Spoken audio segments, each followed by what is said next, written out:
All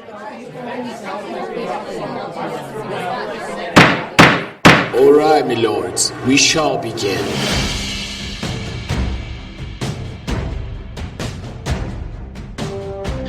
Olá, meus amigos, bem-vindos a mais um Cast Mister, o seu podcast de teologia reformada, e esse é o episódio de número 29. Meu nome é Alexandre Rocha e eu tô na moral, entendeu? Na moral. Mano, eu pensei nessa também, ó. Eu pensei em várias coisas, assim, moral. Eu pensei em falar bem assim, o episódio de hoje tá de lei. Mas só que aí eu pensei que essa é uma gíria muito local aqui, talvez o pessoal de fora do Amazonas não saque, que é muito Amazonas, né? É de lei essa parada. Aí eu coloquei assim, que meu nome é Diego Montenegro e o episódio de hoje vai elevar a sua moral. Realmente. Ficou meio Não parecido. ia comunicar. Não ia comunicar, é.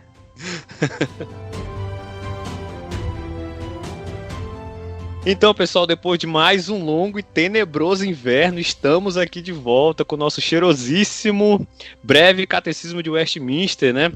Voltando aqui a falar um pouco das perguntas e das respostas do breve catecismo, né? E no episódio de hoje nós vamos falar sobre as perguntas de número 39, 40 e 41 e, obviamente, as suas respostas, né? Tentaremos fazer isso esclarecendo o que é a moral cristã, qual é o ganho da moral, o que tem a ver com salvação, ressaltando inclusive os perigos do moralismo e de uma amoralidade ou de uma imoralidade na negação de Deus, né? Mas antes, vamos para os recadinhos da abadia?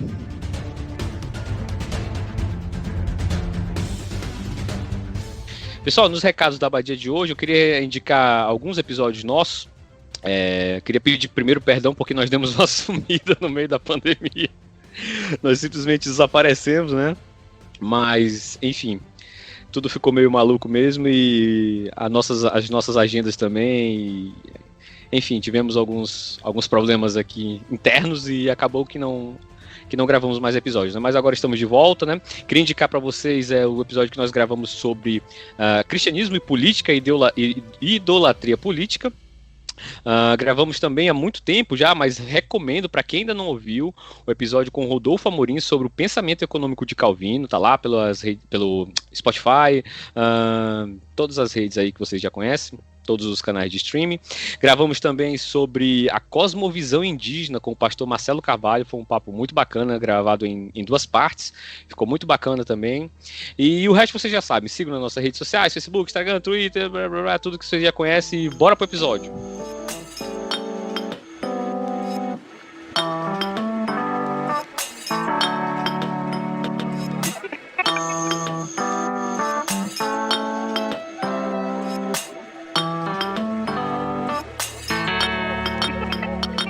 Muito bem, no episódio de hoje nós vamos, como já foi mencionado, né, abordar a pergunta de 39 a 41. A pergunta de número 39 diz o seguinte: qual é o dever que Deus exige do homem? E a resposta é: o dever que Deus exige do homem é obediência à sua vontade revelada. A pergunta de número 40 diz: que revelou Deus primeiramente ao homem para a regra de sua obediência? E a resposta é: a regra que Deus revelou primeiramente ao homem para a sua obediência foi a lei moral. A pergunta de número 41 diz: onde está a lei moral resumidamente compreendida? E a resposta é: a lei moral está resumidamente compreendida nos 10 mandamentos. Então vamos lá, hoje só tá, como vocês já perceberam, eu e o Diego, né? Então vai ser assim um bate-papo aqui, jogo rápido, mas espero que seja edificante para vocês, que seja proveitoso, né? E para começar, gente, as perguntas de hoje colocam a humanidade sobre um dever, né? Sobre exigências, mas é comum pensar que a religião é um peso apenas para dos religiosos, né? Como é que é isso, né? Todos devem obedecer os mandamentos de Deus ou não? E por quê? Realmente, o fato da pergunta 39 colocar assim, qual o dever do homem, para a nossa sociedade pós-moderna é muito complicado isso, porque dever é uma palavra muito pesada quando você fala de religião. Porque a visão que a nossa sociedade tem de religião hoje é aquela visão de uma religiosidade que é fechada no âmbito da tua vida privada, né? Então é uma coisa tua, você faz se quiser, você não faz se você não quiser. Então a premissa é que religião é um problema de quem quer ter. Quem não quer ter não vai se submeter a nada que diga respeito a uma religião específica. ou mesmo a uma exigência de uma espiritualidade geral. Enfim. Só que a questão que eu gostaria de chamar a atenção para a gente tratar sobre essa questão de que Deus exige algo do homem, um dever, é que para toda ideia sobre o que o ser humano deve ou não deve fazer, existe por trás uma antropologia, né? Uma imagem do que é o ser humano. A nossa do catecismo a gente já sabe qual é, porque a gente abordou lá no episódio da primeira pergunta do Breve Catecismo, quando a gente falou sobre qual é o fim principal do homem, né? Lá a gente falou assim que o fim principal do homem é glorificar Deus e gozá-lo para sempre. Esse é o que a gente chama de telos, o destino, o propósito, a razão pela qual o ser humano existe. Então ele existe por um propósito. Então a partir do momento que ele existe por um propósito, tem sim certas coisas que vão limitar ou nortear a existência desse homem. E no caso da nossa visão aqui está estritamente, diretamente ligado com a pessoa do Senhor, nosso Deus. Então essa questão de achar estranho, de estranhar que o homem esteja sobre algum dever ligado à religião ou religiosidade, já pressupõe um homem que não é o homem que a gente professa aqui no nosso catecismo, na nossa cosmovisão reformada. É um homem provavelmente reflexo de ideias humanistas, um homem que é livre, autônomo, ele é uma parte da natureza que segue um fluxo de leis próprias, a parte de qualquer interferência externa. Então é por isso que fica estranho falar de um homem que está sob um dever que vem de um Deus, né? Mas não é esse o homem que o escritor ou que os escritores do catecismo tinham em mente. Então sim, Deus tem autoridade, Deus tem o poder sim de exigir de nós alguma coisa. E ele faz isso porque quando ele nos criou com um propósito. Então assim, se eu fui criado com aquele propósito, espera-se que eu cumpra aquele propósito. Espera-se que eu corresponda àquela função para a qual eu fui feito. Então é por isso que Deus pode exigir. Agora, não é uma exigência no sentido somente de uma imposição, né? Ele impõe sobre você esse fardo de ter que seguir um monte de regrinhas e tal. Não é isso. É no sentido de que, se você foi feito à imagem de Deus, espera-se que você reflita o objeto dessa imagem, que é Deus. Então, uma pessoa que é criada à imagem de Deus, espera-se que ela reflita a Deus. Eu acho que é essa a questão de Deus exigir algo de nós, né? E aí, essa exigência, mais especificamente a resposta da pergunta 39, é obediência à vontade revelada. Então aí amplia um pouco mais as coisas pra gente, mas eu acho que aqui já deu já lançou uma luz, né?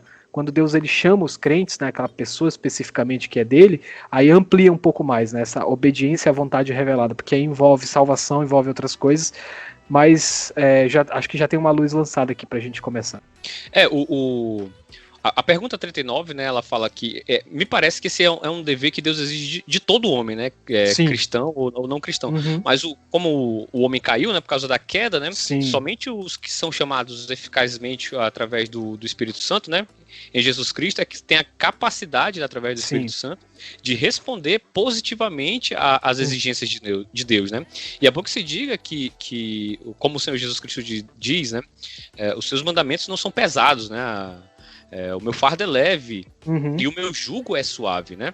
Então, assim, não é uma obediência compulsória, não é uma obediência que é baseada simplesmente em leis secas, em leis vazias, em leis que não dão vida, né? Na verdade, é uma obediência que flui de um amor realmente ao Senhor, né? Não é uma obediência como do filho pródigo que fica, sem ser o que vai embora, né? Porque o outro, ele também obedecia, né? Mas era uma obediência simplesmente a letra da lei, digamos assim, né? Ele obedeceu o pai, mas não tinha amor envolvido ali, né?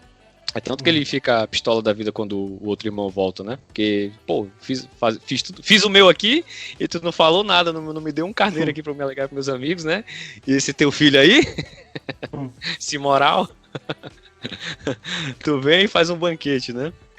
Inclusive, Alexandre, tem uma discussão que a gente teve uma vez, uma conversa que a gente teve uma vez, que foi sobre a questão da Imago Dei lá, a gente tava lendo aquele livro do Smith, né?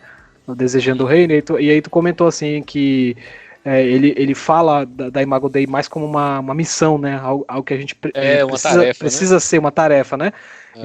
E assim, como tu especificou agora, né? Que quem responde positivamente a essas exigências da lei são aqueles que foram chamados, né? Aqueles que já foram justificados em Cristo Jesus e tal. Talvez a gente possa aplicar essa questão da missão mais especificamente aos crentes, né? Então, assim, em alguma medida, todos nós somos a imagem de Deus, ainda que essa imagem esteja manchada, mas quando nós temos noção desse chamado, isso ganha novas cores pra gente, né?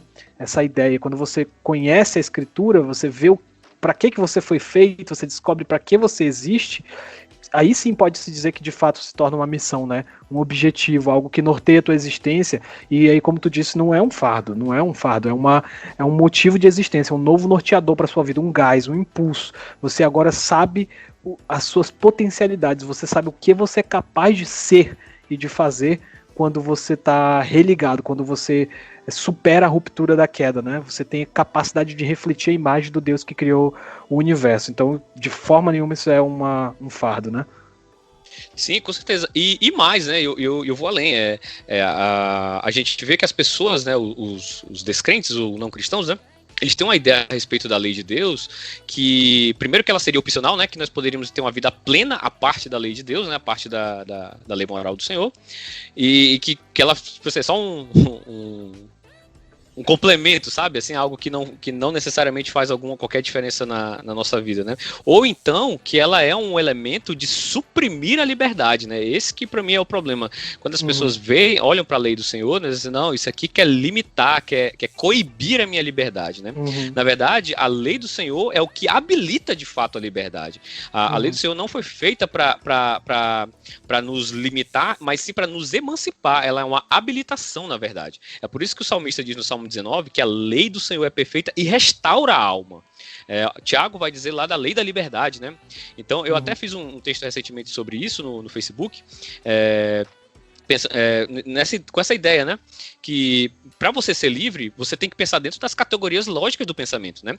Se você quer pensar de forma livre, você tem que pensar dentro de categorias lógicas, senão seu pensamento é irracional. Senão seu pensamento é irracional, né? Se você quer. É porque as pessoas têm uma visão de liberdade que é uma ideia de que você tem que ter um leque quase infinito de possibilidades, né? Seja na vida amorosa, né? Seja de igreja, seja de qualquer coisa, né? De conteúdos que elas consomem. Então, para o mundo moderno, a liberdade tem a ver com uma ampla gama de possibilidades, né? O problema é que mesmo que você tenha toda essa gama de possibilidades, mas se você não foi educado na virtude, você sempre vai escolher a coisa errada, porque você não tem fibra moral para escolher a coisa certa. Então, assim, liberdade não tem simplesmente a ver com um leque amplo de possibilidades, mas tem a ver com a capacidade de fazer a escolha certa. E para fazer a escolha certa, você precisa ter leis, você precisa ser regido por leis.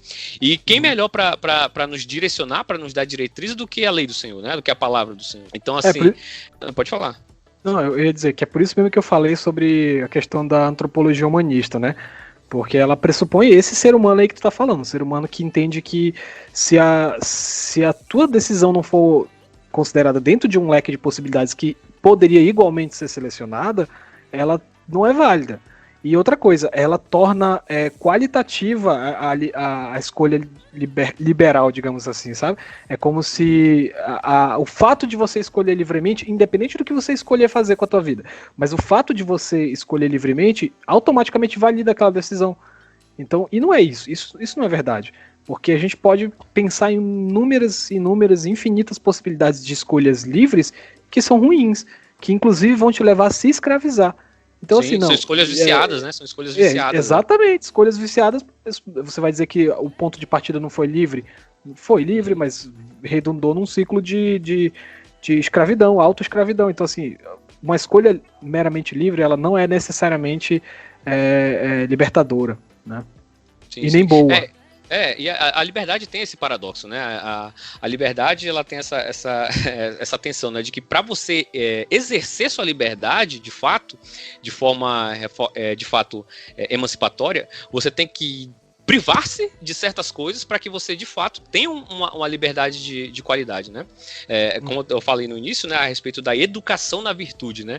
Para que você seja educado na virtude, você tem que ter o quê? Disciplina. E para ter disciplina, você tem que estar debaixo de algum princípio, né? Algum princípio moral e ético, né? E alguma lei, né? Em outras palavras, né? Que vai, de fato, educar os seus amores, os seus afetos, né? Para, de fato, escolher o que é certo dentro desse leque de liberdade ou de oportunidades que você tem, né? Sim. Então, aprofundando um pouco mais a questão, as perguntas 39, a 40 e a 41, elas também afirmam que a vontade de Deus a ser obedecida tem a ver com a lei moral, ou seja, com os 10 mandamentos.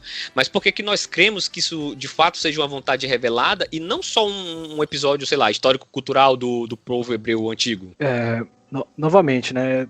Quando a gente fala sobre essas interpretações aí, né? Não, esses 10 mandamentos era uma coisa dos hebreus lá antigos e tal, isso não importa mais para nossa cultura, a gente tem um sistema jurídico atual, com punições assim, por que você acha que os 10 mandamentos valem, mas aquelas regras sobre carne de porco, vestuário, etc, não vale, né? Então o pessoal faz essas críticas, essas considerações com o fim de dizer que é tudo só um episódio histórico, então não tem peso pra gente.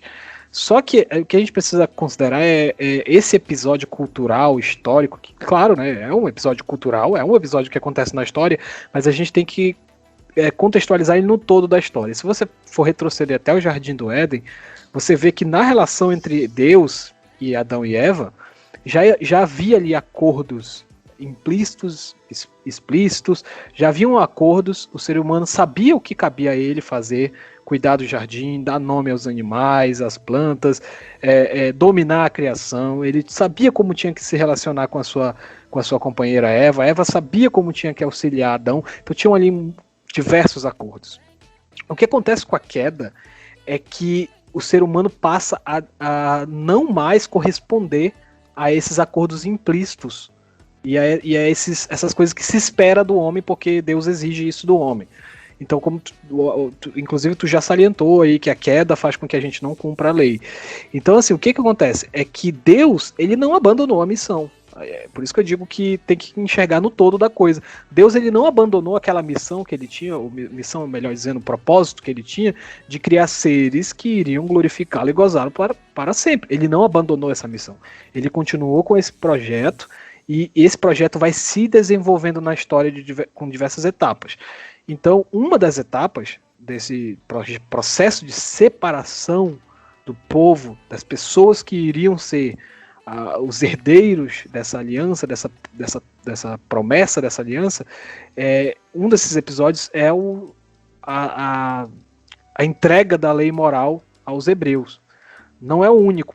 Sabe, não é o único. Lógico que antes mesmo dos 10 mandamentos a gente já vê uma noção moral nos povos, antes de Moisés. A gente já vê uma noção moral do que fazer, do que não fazer. Só que aquele momento dos 10 mandamentos parece um divisor de águas para deixar claro a identidade, fazer a separação. Inclusive é muito claro isso em Êxodo, quando você lê o livro de Êxodo, como o povo de Israel está misturado lá no meio do Egito. Deus está sempre falando, eu vou fazer distinção entre o que é meu e o que não é meu. Eu vou fazer distinção entre o egípcio e o hebreu, porque Deus está fazendo isso desde o começo da história. Desde o começo da história, o que ele está fazendo é separar o descendente da serpente para o descendente da mulher, para que fique claro isso. Então, sim, claro que a entrega da lei moral é um episódio histórico e cultural do povo hebreu, mas dentro do quadro geral da história, ele representa mais uma etapa onde Deus deixa claro que aqueles que o pertencem, que serão aqueles que vão herdar a terra, que irão reinar com ele, eles têm um diferencial. E é por isso que Deus, quando ele exige isso de nós, ele também nos capacita a atender ou responder, como o Alexandre disse, positivamente a esse chamado. Então é por isso que ele pode exigir isso de nós cristãos com mais forma, porque ele revelou isso, e no ato de revelar essa lei pra gente, ele nos capacita. Ele não só entrega a lei, ele entrega e nos capacita a viver de acordo com a vontade dele, principalmente naquilo que o Senhor Jesus chama de resumo da lei, né? Acho que a gente pode falar até mais pra frente sobre isso. Mas, basicamente, eu começo por aí, dizendo que, apesar de ser um episódio histórico-cultural, mas ele está dentro de um plano maior, e que esse plano maior está ligado aos decretos eternos de Deus, decretos de quando ele decidiu no conselho dele mesmo, com ele mesmo, né, o conselho trino, que ia criar um povo para glorificá-lo e gozá-lo para sempre. Moral da história: uma coisa é praticamente uma coisa, outra coisa é praticamente outra coisa. Então, Hoje o nosso papo foi mais curtinho, então, para finalizar, o que essa exigência da obediência à lei moral dos 10 mandamentos tem a ver com o cristianismo? E, sobretudo, com a pessoa do Senhor Jesus? Que aplicações a gente pode tirar pra gente?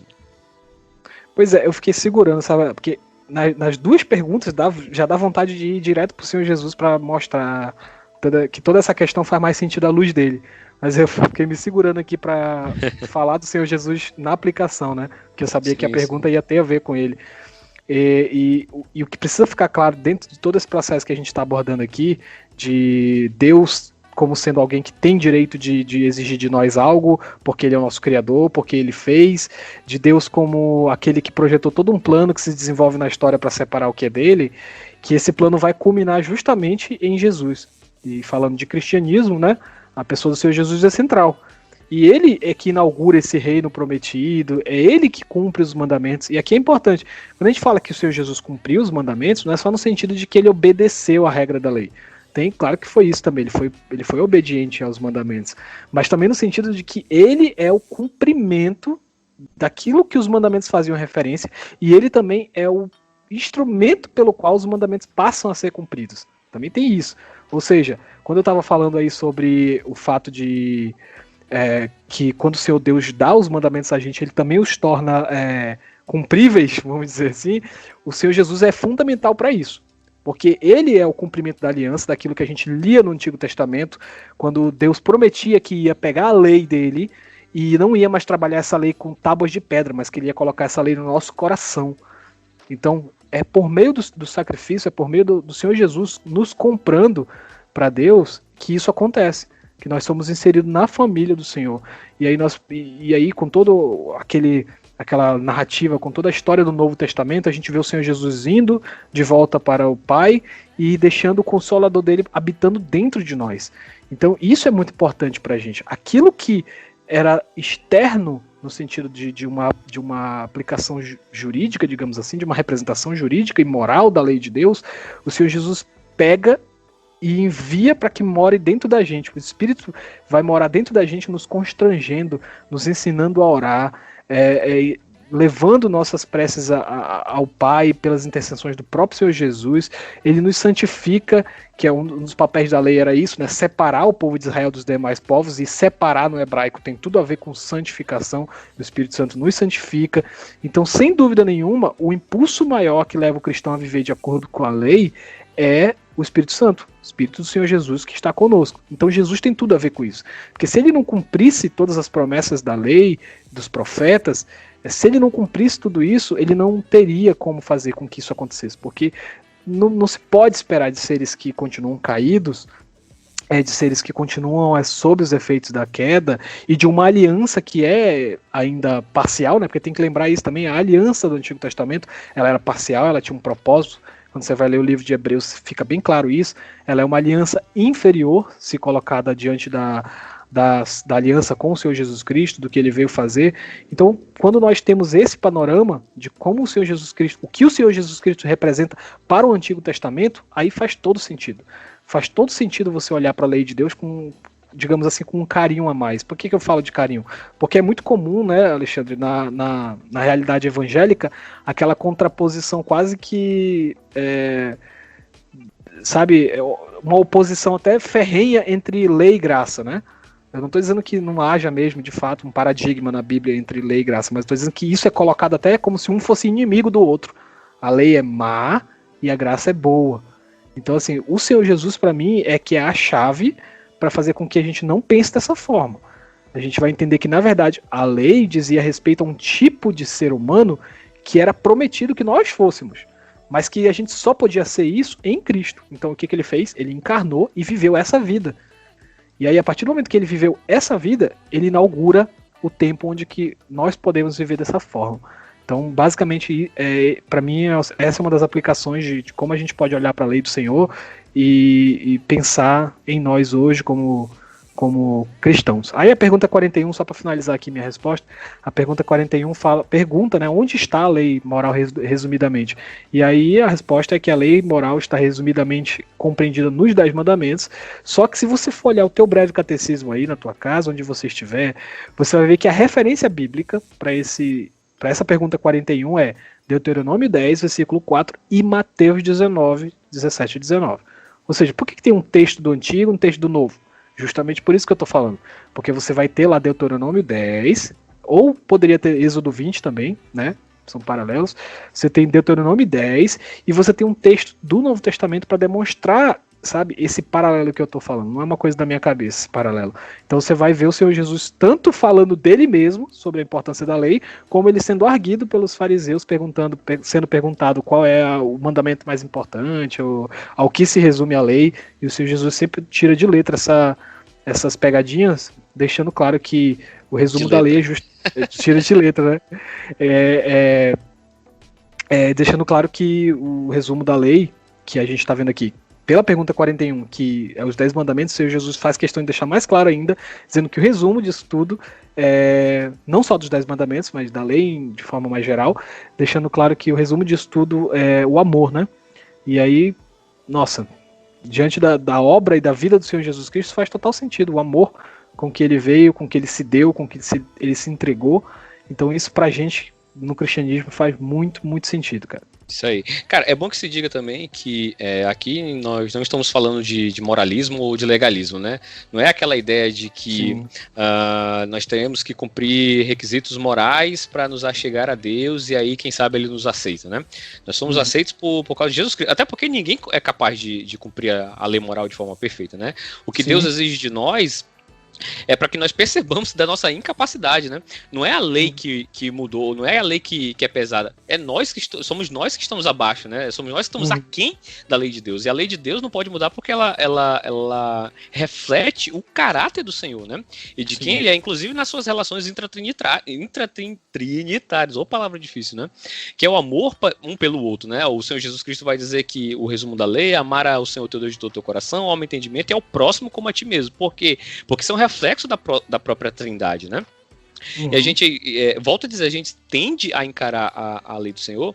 É claro que é um aspecto da lei onde o objetivo dela, né, como diz lá em Gálatas, né, a lei nos serviu de aio, né, para nos levar até Cristo, né, porque a lei não tem como aperfeiçoar, mas a lei nesse sentido, né, que não tem como nos levar à perfeição, né? Até porque ninguém é capaz de cumprir plenamente a lei de Deus, né? É por isso que Jesus veio, como você disse, ele é o cumprimento, né, das leis, das promessas, né? E ele, de fato, cumpre a lei, né? Porque a gente não era capaz. Por causa da nossa inabilidade, né, devido à queda, de cumprir a lei. Então Jesus vem e cumpre no nosso lugar, né, até o fim, para que nós de fato possamos ter um relacionamento com o Senhor Deus, né? Por isso que Jesus tem que vir, porque sem Jesus Cristo não tem como, né? E a gente para para pensar, se a gente para para pensar, o ponto que eu iniciei falando é que nós temos aquela visão de que a lei suprime nossas liberdades e nos torna menos do que nós deveríamos ser. Na verdade, é o contrário. Olha. O Senhor Jesus Cristo cumpriu toda a lei. E quem era o homem mais livre do que o Senhor Jesus Cristo? Quem era o homem mais senhor de si, né, do que ele? O Senhor Jesus Cristo era um homem íntegro, né, um homem perfeito, né? Um homem que de fato, um ser humano, né? De fato era um ser humano, né? Nós nunca vimos um ser humano, né? Na sua inteireza, né? Todos nós somos quebrados em algum sentido, né? Em algum aspecto. E o Senhor Jesus Cristo não era um íntegro, um homem íntegro, perfeito, né? O homem mais livre que já pisou nessa terra, o homem mais feliz que já pisou nessa terra, né? Por quê? Porque ele obedecia a lei do Senhor, né? Ele diz assim, a minha comida e a minha bebida é fazer a tua vontade, né? A minha comida e a minha bebida é fazer a tua vontade. Então, assim, às vezes as pessoas pensam assim, não, que o livre é quem consegue dar vazão a todos os seus desejos, né? Mas será mesmo que esse é o homem livre? Ou será que livre, de fato, é quem, apesar de ter certos desejos, é capaz de refrear e de dizer não a esses desejos? Sim. O crente, pelo poder do Espírito Santo, é capaz de dizer não aos seus desejos. Então, meus irmãos, vocês que estão ouvindo, vocês que já creem no Senhor Jesus Cristo, o Espírito Santo habilita vocês, dão capacidade, dão poder para vocês dizerem não aos pecados de vocês, para dizer não à nossa carne. E isso não é um instrumento de punição para nos tornar menos, para nos tornar escravos. Na verdade, é para nos tornar de fato livres, né? Porque essa que é de fato a lei da liberdade. Essa é a lei que de fato liberta o homem e que não escraviza ele de si mesmo, dos seus próprios prazeres, né?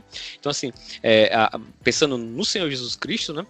Ele o homem perfeito, o Deus homem que encarnou, que se tornou um de nós, que tinha cheiro, que tinha um tom de voz, que tinha uma risada, um homem como nós, mas totalmente diferente da gente. O homem perfeito cumpriu, obedeceu toda a lei e foi feliz de fato, fazendo toda a vontade do Senhor, viveu a vida que eu e você deveria viver e morreu a morte que eu e você deveríamos morrer. Então assim, é graça, né? A lei do Senhor, na verdade, é graça do Senhor, né?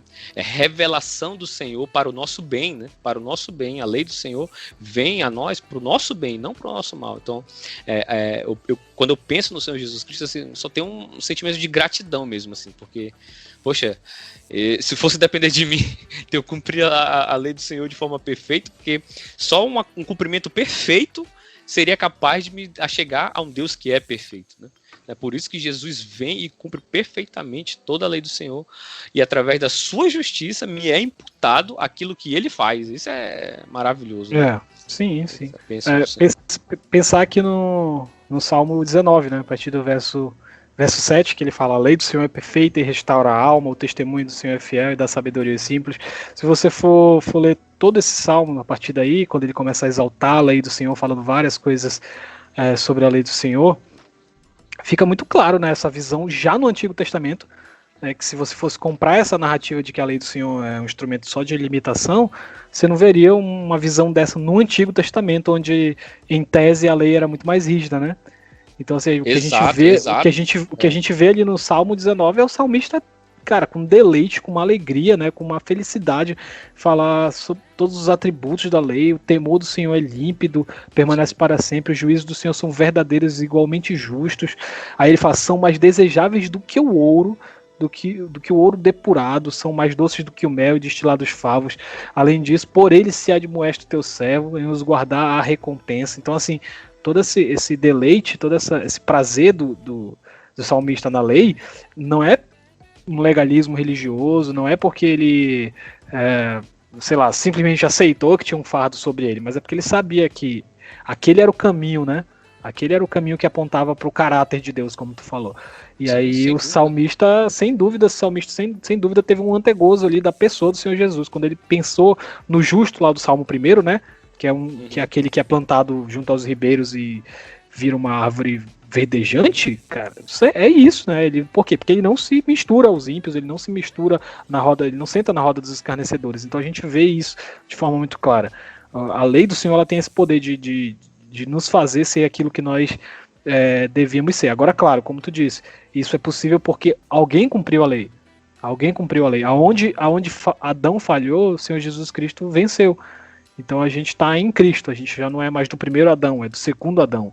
E aí por isso que a lei do Senhor é tão importante para a gente, porque ela não foi abolida necessariamente, ela foi cumprida. E esse cumprimento diz respeito à nossa vida também. Então, assim, sem dúvida nenhuma, na prática, na vida prática, a gente tem muito que aprender com a lei. E na vida prática a gente não pode pensar em cristianismo sem esse conceito da lei, porque em grande medida ela faz parte de como a gente deve buscar expressar a glória do Senhor, porque o caráter dele é imutável, né?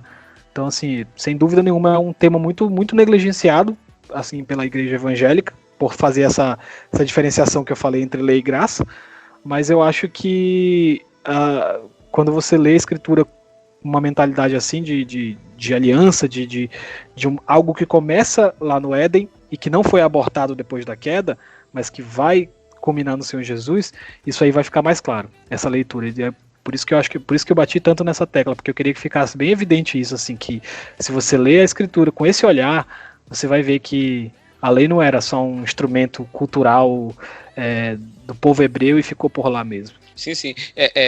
Irmãos, é bom que nós...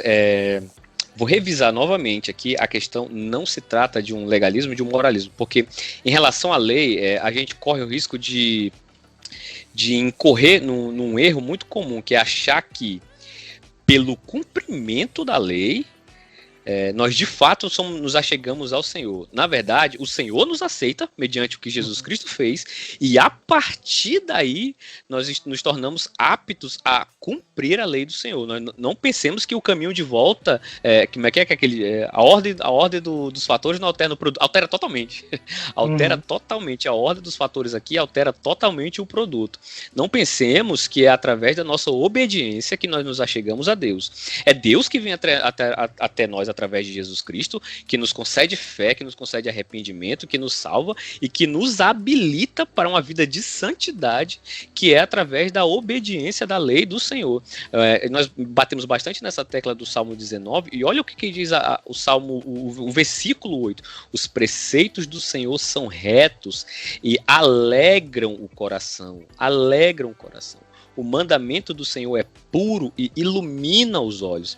A gente pensa que o ser humano, em certo sentido, é diferente de uma máquina. Um carro, para ele funcionar corretamente, ele tem que funcionar com combustível correto. Você tem que colocar gasolina ou álcool. Se você coloca o diesel, se você coloca água, se você coloca qualquer coisa, ele não vai funcionar direito. Ele pode até andar 2, 3 metros, mas vai pifar.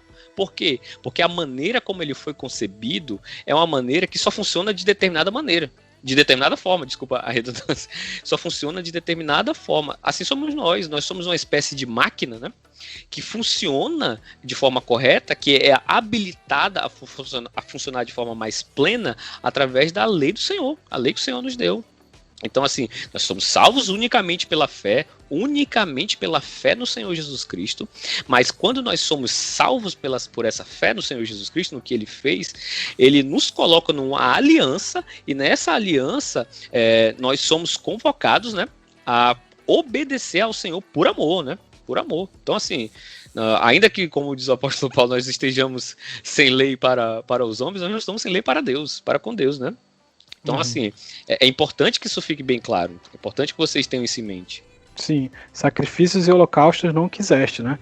Mas sim o coração contrito. Então, para não fazer essa confusão, boa, né?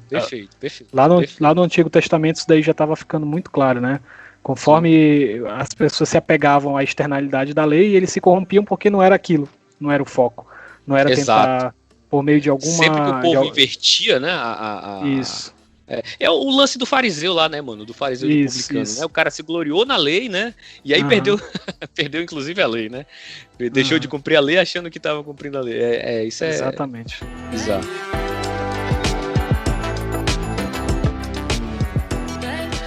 Enfim, é isso, né? Bora. Bora. Pessoal, espero que vocês tenham gostado. Gostei muito de gravar esse episódio. Foi um papo muito bacana. Espero que seja difícil para vocês. Novamente, sigam nas nossas redes sociais, todas as 300 milhões de redes sociais que existem por aí. Um grande abraço a todos, que o Senhor abençoe a todos vocês, um grande abraço e valeu! Valeu!